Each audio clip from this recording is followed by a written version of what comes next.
Hello மக்களே, welcome to Tamil சமையல். இன்றைக்கி நம்ம லாக்டவுன் ஸ்பெஷலில் இன்ஸ்டன்ட் கத்திரிக்காய் கூட்டு பண்ண போகிறோம். இது ரொம்ப சூப்பர் டேஸ்டி அண்ட் ரொம்ப சூப்பர் ஈஸிங்க. ஸோ இந்த வீடியோவை ஸ்கிப் பண்ணாமல் பாருங்கள். இந்த வீடியோ பிடிச்சிருந்தா லைக் பண்ணுங்கள், ஷேர் பண்ணுங்கள், மறக்காமல் தமிழ் சமையல் சேனலை சப்ஸ்கிரைப் பண்ணுங்கள்.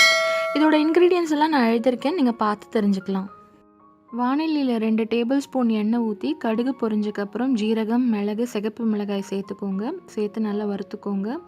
இப்போ இதோட நான் கட் பண்ணி வச்சுருந்த அந்த கத்திரிக்காய், வெங்காயம், கருவேப்பிலை சேர்த்து அதுவும் ஒரு செகண்ட் நல்லா வதக்கிக்கிறேங்க.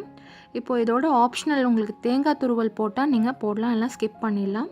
இதோட 1 டேபிள் ஸ்பூன் மஞ்சள் பொடி, கொஞ்சம் தேவையான அளவு உப்பு, கொஞ்சம் பெருங்காயத்தூள் அதுவும் போட்டு நல்லா ஒரு செகண்ட்க்கு நான் நல்லா வதக்கிக்கிறேன். இப்போ இதுக்கு ஒரு கரண்டி நான் சிறுபருப்பு யூஸ் பண்ணுறேங்க. ஸோ அதுவும் போட்டு ஒரு செகண்ட் நல்லா அந்த பச்சை வாசனை போகிற வரைக்கும் நல்லா வதக்கிக்கோங்க. இதை பாருங்கள், உங்களுக்கு கேமராவில் தெரியுது.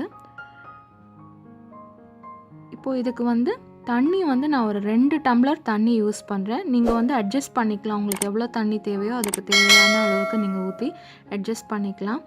ஸோ இது இன்ஸ்டன்ட் கூட்டு இருக்கிறதால நான் இதை அப்படியே ஒரு கொதி வந்தவுடனே குக்கரில் ட்ரான்ஸ்ஃபர் பண்ணிவிட்டு ஒரு 10 நிமிஷம் நல்லா வேக விடுறேன். ரொம்ப மீடியம் இல்லைனா லோ ஃப்ளேமில் வைங்க. ஸோ 2 விசில் வந்தவுடனே நீங்கள் ஆஃப் பண்ணிடலாங்க. நம்மளோட இன்ஸ்டன்ட் கத்திரிக்காய் கூட்டு அவ்வளோ சூப்பர் டேஸ்டியாக ரெடி ஆகிடுச்சு. பாருங்கள், எல்லாமே அதில் நல்லா கலந்து இந்த கூட்டு நல்லா வெந்திருக்கு. உங்களுக்கு கேமராவில் தெரியுதுன்னு நினைக்கிறேன்.